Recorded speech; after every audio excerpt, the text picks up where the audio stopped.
मैं दावा देता हूँ कि तालिब इल्म है हाफिज़ मोहम्मद साइम खान, मैं आपकी तकलीफ पेश है हाफिज़ Mohammad Saim Khan. Respected sir and dear audience, Assalamu alaikum warahmatullah.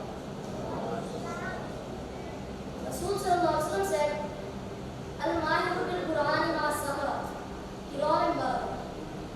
A person who recites the Quran beautifully, smoothly and precisely will win the company of noble and obedient angels. Some students are sharp, they have long and vivid memory. Some students are bad at memorization. It takes them long to learn something by heart. They make back-breaking effort and memorize. Remember, they have double reward.